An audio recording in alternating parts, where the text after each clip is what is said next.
जिस कोरोना ने देश और दुनिया को हिलाकर रख दिया, उसकी कीमत भारत ने भी बहुत ज़्यादा चुकाई है। लेकिन हमारा देश चुनौतियों से लड़ना जानता है, तभी हम हर चुनौती पर विजय पा रहे हैं। वरना कोई भी व्यक्ति जन्मदिन मनाता है तो उस दिन अपने प्रियजनों के साथ जश्न मनाकर आगे बढ़ता है, लेकिन भारतीय जनता पार्टी ने प्रधानमंत्री के जन्म दिवस को एक मिशन से जोड़कर कोरोना से लड़ाई को ज़्यादा कारगर बनाया हो। तीसरी लहर के खतरे को भांपकर 8 लाख से ज़्यादा स्वयंसेवी तैयार किए हों और देश में एक ही दिन में इतने बड़े पैमाने पर टीकाकरण हो जाए तो फिर जन्मदिन भी सार्थक बन जाता है। आज देश में हालात ऐसे हैं कि कोई भी क्षेत्र कोरोना की मार से अछूता नहीं रहा, लेकिन फिर भी देश आगे बढ़ रहा है। हर व्यक्ति, परिवार, समाज, राज्य या देश की पहचान उसके सामने आने वाली चुनौती के समय ही होती है। कोरोना महामारी का असर अब भी बरकरार है। ऐसे में भारत जूझ रहा है और देश के प्रधानमंत्री और उनकी टीम बराबर इसके खिलाफ अभियान चला रहे हैं। लॉकडाउन हो या फिर सोशल डिस्टेंसिंग और मास्क हो, देश में सब कुछ एक अभियान की तरह चला।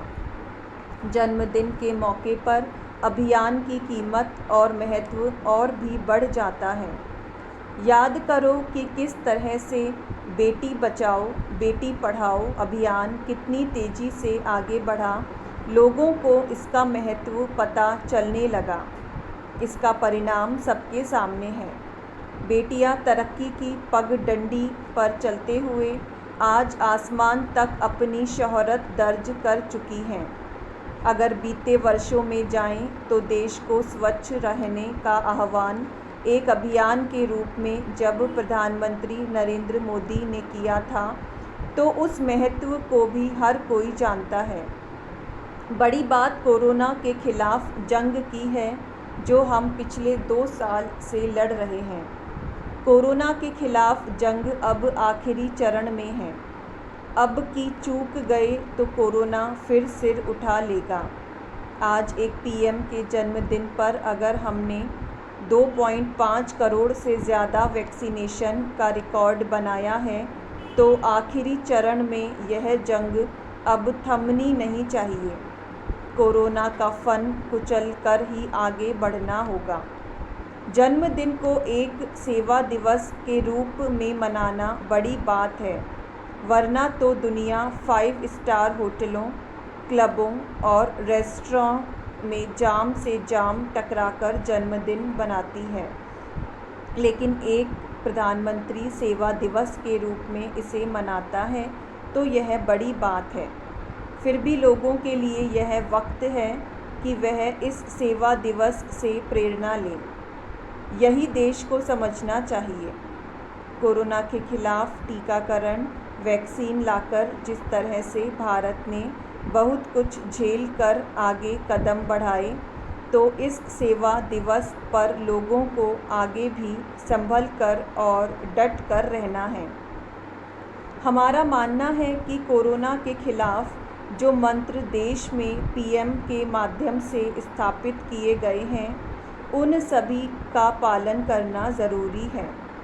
सरकारी डॉक्टर हों या प्राइवेट डॉक्टर, हेल्थ कर्मचारी हों या तकनीकी कर्मचारी, मीडिया हो या पुलिसकर्मी, या हर कोई जो भी अपनी तरफ से कर सकता है, वह कोरोना के खिलाफ जंग में अपना 100% देने को तैयार है।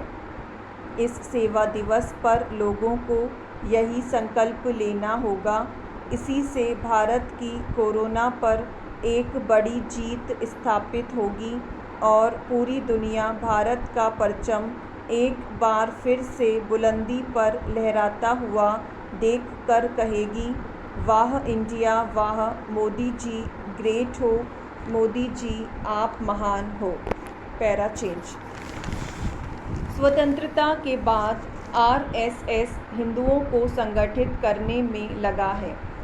हालांकि यह दावा करता है कि मुस्लिम और ईसाई दोनों का अन्य कैडरों के बराबर के रूप में शामिल होने का स्वागत है, उनमें देशभक्ति और स्वयंसेवी सेवा की भावना पैदा करता है।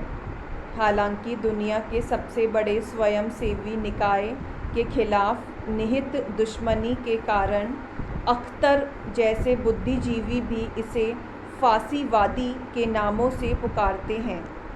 जीवन भर वामपंथी, उदारवादी, प्रगतिशील होने का दावा करते हुए भी अख्तर को अपने अंदर के मुस्लिम को नज़रअंदाज करना मुश्किल लगा, क्योंकि वह बिना किसी अनिश्चित शब्दों में तालिबान की निंदा करने में सक्षम था। बंदूक से नफ़रत करने वाले जिहादियों ने पहले से ही लोगों को मारना और अपंग करना शुरू कर दिया है और कैदियों और महिलाओं को दूसरे दर्जे का इंसान बनाना शुरू कर दिया है।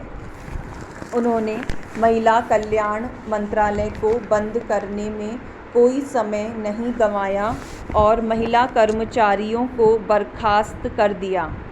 नए शासकों की पूर्व स्वीकृति के बिना मीडिया के संचालन पर पूर्ण प्रतिबंध के बावजूद अफ़गानिस्तान पुरुषों और महिलाओं की सार्वजनिक फांसी और कोड़े मारने की खबरें पहले से ही छा रही हैं। अख्तर तालिबान के वास्तविक चरित्र और आचरण से अनजान नहीं हो सकते, लेकिन शायद उन्हें आलोचना में एक शब्द कहना मुश्किल लगता है, क्योंकि वह अच्छी तरह से जानते हैं कि विश्व स्तर पर आम मुसलमान उसकी सत्ता में वापसी का जश्न मना रहे हैं।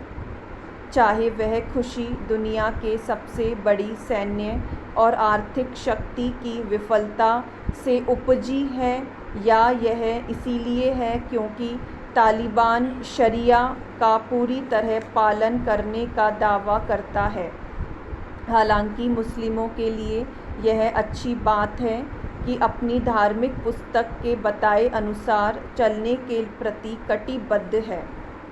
लेकिन ध्यान देने वाली बात यह है कि जैसे ही शिवसेना के पत्र सामना में अख्तर की संघ और तालिबान की तुलना को सिरे से खारिज किया गया, तो वैसे ही अख्तर के सुर बदल गए।